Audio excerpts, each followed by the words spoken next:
old were you when you met Dr. Alfred Kinsey? It was probably in 1943 or so. I didn't know who he was. All I knew was that my dad was very excited about taking me there for an interview.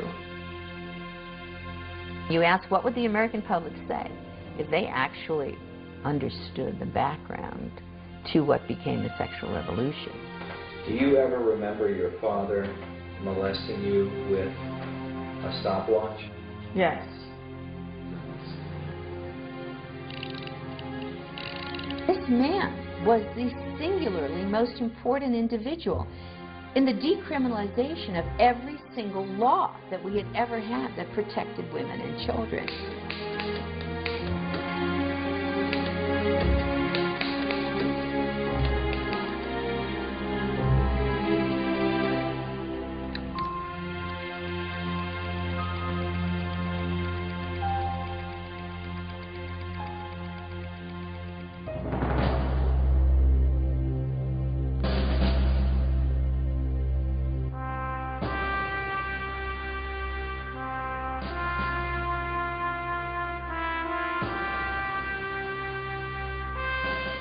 In 2006, the law firm of Estee and Bomberger reported that the number of victims of childhood sexual abuse and molestation grows each year.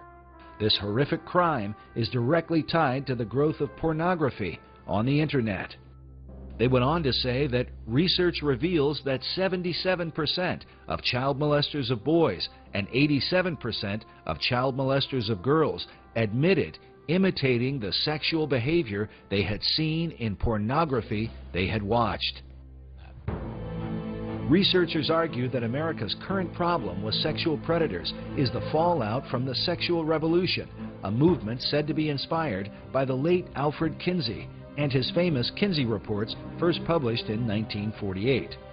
In 1989, a report from the National Research Council published a statement that American society can be divided into two categories, the pre-Kinsey and post-Kinsey eras. How could one man's influence come to define our culture and produce what some consider the most harmful book in American history? It would find its way into every aspect of our decision-making in our lives. Dr. Judith Reisman is renowned for her expertise on the damaging influence of pornography. She has testified repeatedly before the U.S. Congress. Her research has been used by the FBI and by governments throughout the Western world. She is author of the book, Kinsey, Crimes and Consequences, in which she details the devastating impact of Alfred Kinsey in America. How do you think it happened? It did not start today. It started back with Kinsey, and who then kicked off what has become today's horror show. The laws were changed based upon his fraudulent data, and he was directly involved in those changes.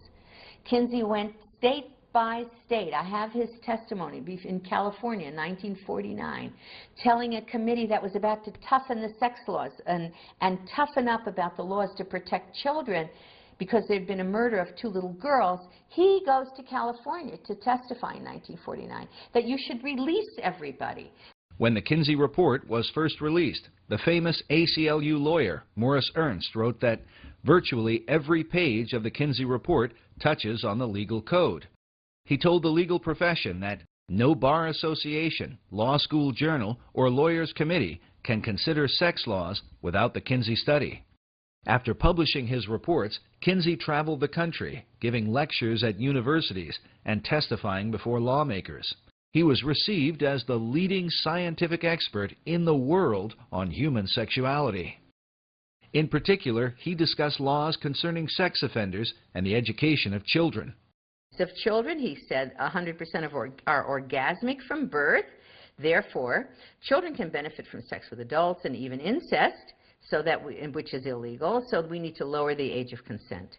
Children need early explicit school sex education since they're sexual from birth, which was illegal at the time. Now it's everywhere. They need masturbation and hetero and homosexual acts to be taught to them, which was illegal, and now it's being taught. And about parole, Kinsey said that sex offenders rarely repeat sex crimes, therefore all sex offenders should be paroled. 1950, Rockefeller funded the American Law Institute Model Penal Code. 1952, a Harvard Law Review called for a code to change our sex laws in accordance with what Kinsey had objectively found. And then in 1955, the code was created and sent out to all legislators in the country via these important people, judge, lawyers, sociologists, lawyers, and so forth. And from there, that went, the ALI model, the sex offenses section, sent to states all over the country, adopted all or in part beginning in 1956 here and moving on to Illinois, to Minnesota and so forth, and all other states of the Union. In the 1950s, a congressional committee was formed under Congressman B. Carroll Reese to investigate the influence of the large tax-exempt foundations, including Rockefeller. There was a huge concern at the time, in the 1950s, that the foundations were now being run by people with a strikingly strident, a libertarian or liberal agenda, which resisted and resented the Judeo-Christian way of life.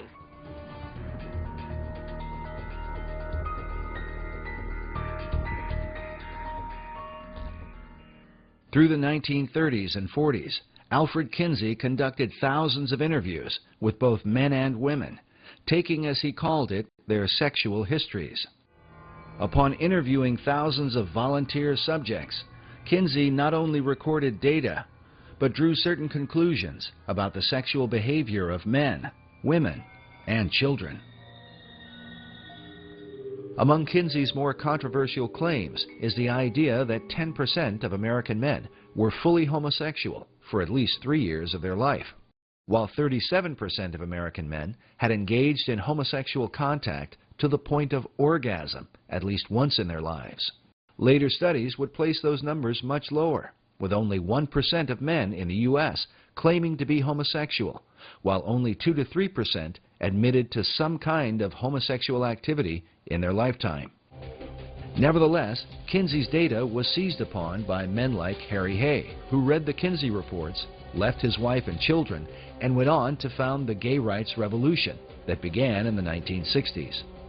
To this day, the gay rights movement is largely based on Kinsey's data. According to his fellow researchers, the reason for this dramatic difference is because Kinsey manipulated the data, including men from America's prisons, as part of the regular male population. He wrote that he found 1,300 to 1,400 sex offenders that he used as his normal male population. What? In addition to the convicted sex offenders, Kinsey included regular prisoners who were serving time for other offenses, along with 199 sexual psychopaths, all mixed together as part of the regular male population and presented to the American people as the average American male. In this interview for the documentary titled 1 in 10, listen as Paul Gephardt, who was one of Kinsey's co-authors and a member of his original team, admits to the high percentage of prisoners and their impact on Kinsey's data. With these poorer, lower educational level samples. And when I say poorer, they had, for example, 55% were prison. We didn't have enough non-prison people to do much of a comparison, but he didn't do a comparison. He simply took the prison people he got and used them with that less than college educated sample. With America's prison population presented as the average male, is it any wonder that laws would be changed to accommodate sexual predators while failing to protect women and children? To create high levels of homosexual activity, Kinsey also went into Chicago's underground, into gay bars and homosexual bathhouses, and incorporated the radically gay population into his regular male data. They use this picture all the time to try and show the American public that they were interviewing average American women, all right? Except that this was their secretary, okay? This is a secretary at the Kinsey Institute, and they would always label her as though she was just some average American woman. In fact, prostitutes were a subculture that Kinsey specifically sought out, mixing them in with the regular female population. Kinsey went on to report that an incredible 87% of unmarried women were having abortions, while 25% of married wives were also aborting. It was these high percentages, shocking even by today's standards, that would help to legalize abortion in the years that would follow. For decades, Dr. Judith Reisman has argued against what is often referred to as Kinsey's junk science because of its dramatic and devastating impact on American law and society. Corrections starts to enact all of this into corrections decisions. In the legal profession and law schools, now Kinsey would be taught as part of the legal structure via the American Law Institute Model Penal Code. That ferrets out into the private and public education, becomes our sex education, is in our American Law Review journals. It's found in parole through corrections, state and local, and criminal, civil, family, and juvenile justice. And expert witnesses then from the sex world begin to inform this whole structure. As Reese Committee lawyer Renee Wormser states in his book, the much-publicized Kinsey studies base an advocacy of criminal and social reform on the very unscientific material which Dr. Kinsey had collected. Wormser went on to cite psychiatric historian Albert Deutsch, who said of the Kinsey reports that so startling are its revelations, so contrary to what civilized man has been taught, that they would be unbelievable but for the impressive weight of the scientific agencies backing the survey.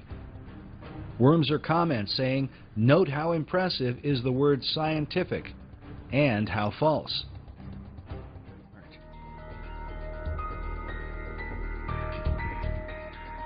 The Reese Committee wrote that it seems to this committee that there is a strong tendency on the part of many of the social scientists whose research is favored by the major foundations toward the concept that there are no absolutes, that everything, including basic moral law, is subject to change, however fundamental it may have been deemed to be under our Judeo-Christian moral system. The puerile doctrine that change is always necessary has led many of these scientists to believe that there are no longer any inalienable rights. They deem themselves justified, with the support of foundation grants, to label their prejudices as truth and to experiment with society. By far, the most disturbing evidence against the Kinsey reports is the information pertaining to the sexual behavior of children. The child sexual data was more fully exposed by Dr. Judith Reisman in the 1980s, who brought the even more disturbing allegation that Kinsey had trained multiple pedophiles to molest children while using stopwatches to record so-called scientific data. Needless to say, the Kinsey Institute today denies Dr. Reisman's allegations. They maintain that all of the child sexual data came from one man, who just happened to keep detailed scientific records of his encounters with children. This lone pedophile theory was developed by Dr. John Bancroft, who became the director of the Kinsey Institute in 1995. Bancroft not only argued that the data came from just one man, but that Kinsey supposedly only got hold of the information years after this pedophile was finished raping kids. This is contrary to Kinsey's own report, in which he admitted to at least 9 pedophiles from whom he obtained information. But in this 1995 interview on Canadian television, Dr. Bancroft says that Kinsey only referred to 3 or 4 pedophiles, and then insists that in reality it was only 1. Listen now as this Canadian journalist seems to get uncomfortable during the interview. Did he make it clear in the report that the conclusions on the sexual capacity of 317 children were based solely on the evidence of one sexual criminal? No, he suggested that it may have been from 3 or 4. I don't think that is a particularly important difference. Kinsey... but isn't that conspicuously misleading? I think he was misleading. I think that he I'm sorry, you don't think he was misleading? Forgive me? Yes, I think he was misleading, but I don't think it was a misleading of any consequence. He was concerned about his maintaining confidentiality. Throughout his volumes, he tended to avoid drawing attention to any particular individuals.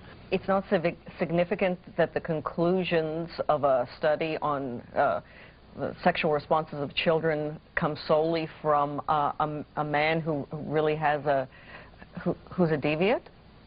Doesn't he have a skewed perception of child sexuality? Well, that was just one type of evidence. Next, the journalist asks why it took so long to discover that the information came from a single pedophile rather than multiple pedophiles, as Kinsey had reported. Bancroft's only answer is to say that he worked it out once he became the Kinsey Institute director. Why did it take so long to set the record straight? When I got to the Kinsey Institute and these accusations were continuing, some people were expressing, some otherwise reasonable people were beginning to worry about these accusations and saying, well, now, how is it that if he's got information from 3 or 4 men, he can standardize it in such a way that it goes into a table unless somehow or other he's trained these men to make these observations. People were beginning to express that concern, therefore I decided to look more closely at the source of information, and that's when I realized that actually, as far as those tables were concerned, the information all came from this one man who had been collecting this information in an extraordinarily methodical way throughout his life since about 1917. And you knew of this for how long? That it was that Kinsey was misleading in this? I worked out that there was one man involved soon after I came to the Kinsey Institute, and shortly after that we issued a press statement from Indiana University making this point clear. So, I'm sorry. That was at the beginning of September. What the criticism is also, and it's significant, is that Alfred Kinsey was guilty of academic dishonesty, and if the Institute if the Institute would have been more forthright, the people from the political and religious right wouldn't have the kind of ammunition that they now have to try to not only discredit Kinsey, but the teaching of sex education in schools. There is no reason to say that Kinsey has been dishonest. Is this the devastating fruit of Kinsey's sexual revolution? Furthermore, should Americans trust information about child sexuality from child molesters who were raping kids? As Dr. Bancroft has admitted, Kinsey's pedophile data directly impacts sex education in America. These specific findings about these children are totally irrelevant to modern sex education. But the most disturbing evidence comes from Kinsey's so-called scientific tables, wherein he describes the sexual responses of young children. In Kinsey's tables 31 through 34, he documented the timed orgasms of children as young as 2 months old, recording their responses down to the 10th of a second. The findings are so extreme that one child, a 4-year-old, is said to have had 26 orgasms within a 24-hour period. For Dr. Reisman, the obvious question was, where did Kinsey get such information? And I looked at those charts and graphs. I can't tell you how long it took me to try to process what I was seeing. This is the torture of children. At the base of Table 31, Kinsey tells us that the data is based on actual observation of 317 males. Then on page 177 of the male volume, Kinsey writes, "Orgasm is in our records for a female babe of 4 months." But how would anyone recognize such a response in a young child? Kinsey wrote that among pre-adolescent boys and among younger females, orgasm is not so readily recognized. And so I thought, what did this man, this Kinsey, call an orgasm? Right? I mean, it's an obvious question, isn't it? I mean, first of all, this was not possible, but second of all, what did he call? Well, I saw he documented it on page 160 and 161. in Kinsey's book, Sexual Behavior in the Human Male. He described specifically what he called an orgasm amongst these children.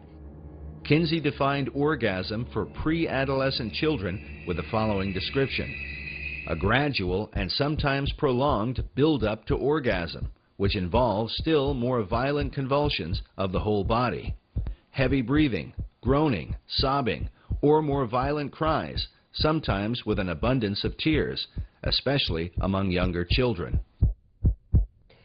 And he said that those were all examples for him, of orgasm. At that point, reading that, I said, the only person who could write that would be, number one, a pedophile or a pederast, because these were boys. It was homosexual abuse of boys. And a sadomasochist. That is, the only human being in the world who could call an orgasm something that involved people throwing up, I mean, having convulsions, fainting, screaming, crying. The only person who could do that is someone who experienced that themselves. And that had to be a sadomasochist. And you know what Gebhardt said to me? You know what Dr. Gebhardt said? He wrote me a letter, which I wish you had up there too, in which he said oral and manual techniques were used on those children. The letter that Dr. Reisman refers to was written by Paul Gebhardt on March 11, 1981, in which he attempted to explain where the child sexual data came from. In this letter, he admits that multiple pedophiles were used in collecting information for the Kinsey reports. Gebhardt writes, "Since sexual experimentation with human infants and children is illegal, we have had to depend upon other sources. Some of these were parents. A few were nursery school owners or teachers. Others were homosexual males interested in older but still prepubertal children. One was a man who had numerous sexual contacts with male and female infants and children, and being of a scientific bent, kept detailed records of each encounter." Gebhardt went on to say that some of these sources have added to their written or verbal reports photographs, and in a few instances, cinema. Gephardt's letter clearly refutes the lone pedophile theory of Dr. John Bancroft, but fits in perfectly with what Kinsey documented in Sexual Behavior in the Human Male. Gephardt's mention that photographs and cinema were sent to Kinsey also explains the discovery made by former Kinsey Institute director June Reinisch in 1984. This was Newsweek in '84 when June Reinisch said, you know, that the Institute encourages visitors and so forth. And she says, what's her name, Reinisch says, that she found a collection of child pornography so distasteful to Reinisch personally, she couldn't bear to look at it. There was also a pedophile organization in this country. They cooperated with us, and some of them who were not, of course, not incarcerated, they came and they gave us information. Dr. Reisman believes the pedophile organization mentioned by Gebhardt may have been the nucleus for what would become NAMBLA, the North American Man-Boy Love Association. To this day, NAMBLA looks to Alfred Kinsey as their inspiration, saying that gay liberationists in general, and boy lovers in particular, should know Kinsey's work and hold it dear. Implicit in Kinsey is the struggle we fight today. Many of the children abused by Kinsey's pedophiles probably had no idea that they were part of a government-sponsored study. But when the Family Research Council released its documentary, The Children of Table 34, the haunting image of a stopwatch sparked the memory of a woman who calls herself Esther White. My grandfather molested me when I was around 4, and he never did again.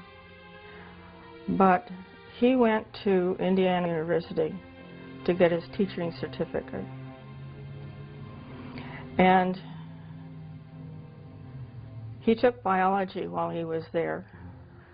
And so I'm assuming that he probably met Kinsey there because the whole university was involved in his research. As a child, Esther says she was taken by her father and grandfather to meet with Alfred Kinsey and to be interviewed by him. I didn't really I didn't connect at all until I read Judith Reisman's writings, especially when it came to the video that she did where they showed a stopwatch.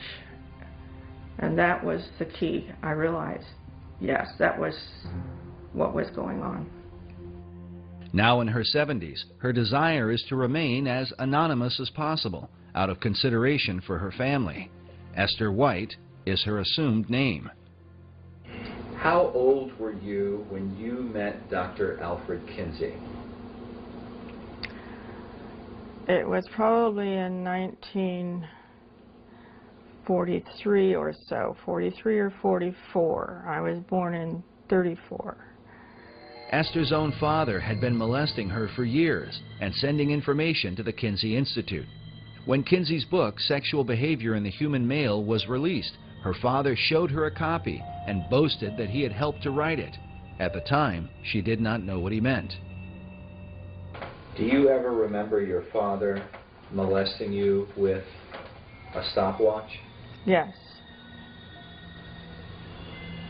And then would he record information?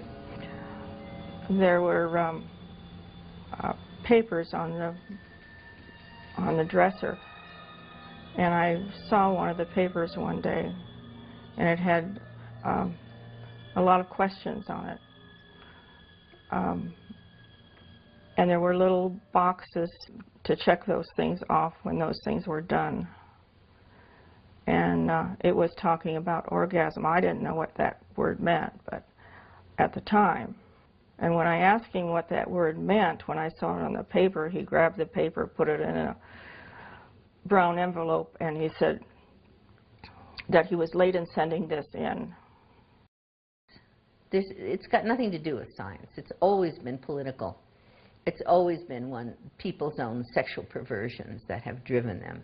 And now that drives those sexual perversions into the schoolroom in the form of sex education curricula.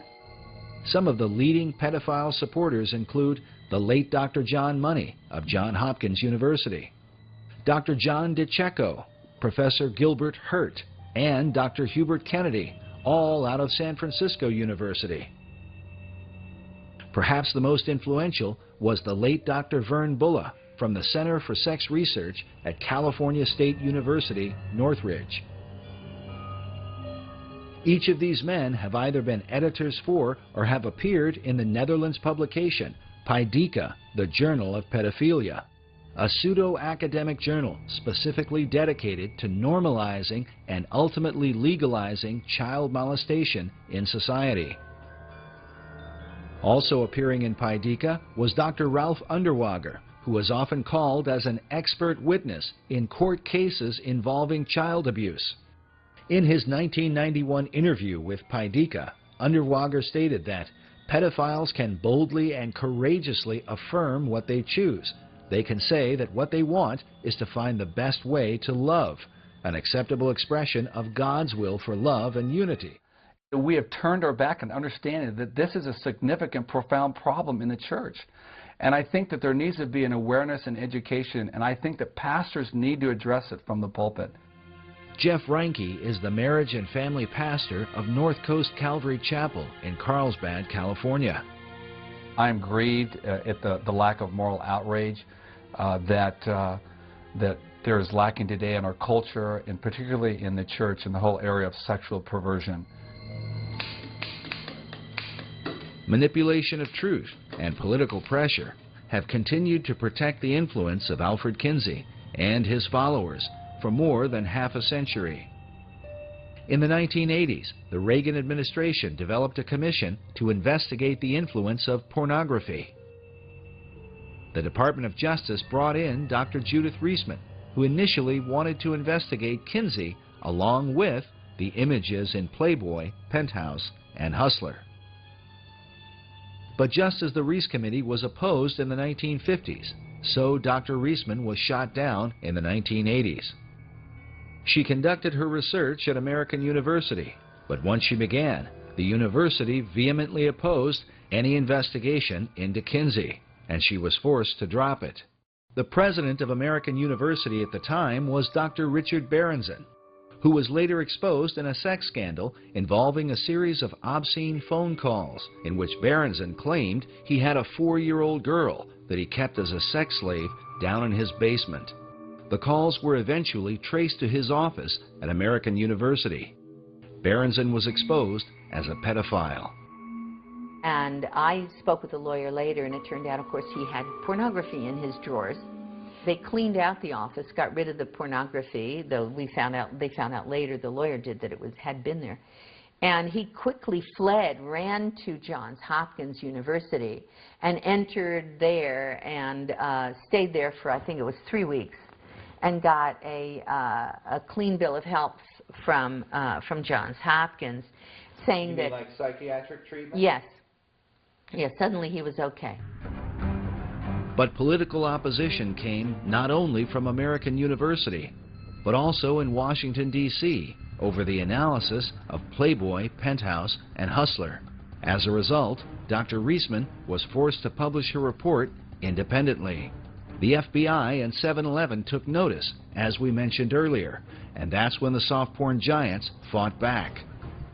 In her book, The Powerhouse, journalist Susan B. Trento documents how Playboy and Penthouse magazines hired a Washington-based PR firm named Gray & Company to create a media blitz that would discredit Dr. Reisman and the entire Reagan Commission on pornography. Because of the controversy, it would be a decade later before Dr. Reisman's research would be officially embraced by the Department of Justice. In a letter written by past administrator Robert Sweet, he says, while the massive affluent sex industry has employed nearly every technique in their arsenal short of violence to stop Dr. Reisman's work, they have not shown her findings to be incorrect or methodologically flawed in even the smallest detail. Dr. Reisman has for years argued against the harmful impact of the sex industry on America's children. Many of the PhDs who teach in our universities have not only been associated with the Journal of Pedophilia, but have also served as the board members for pornographic magazines like Penthouse Forum. These are the people who have designed the programs for sex education in America. Because Kinsey chose to define the pain and suffering of abused children as orgasm, he then argued that children were sexual from birth and should be taught about having sex as soon as possible. While most who promote the programs probably don't know it, this thinking is what lies behind the idea of teaching sex education to kindergartners.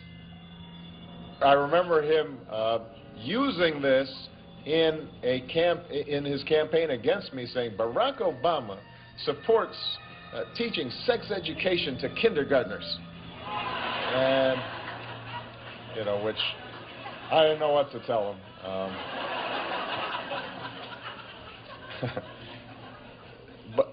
But it's the right thing to do. To provide age-appropriate sex education, science-based sex education, science-based sex education in the schools.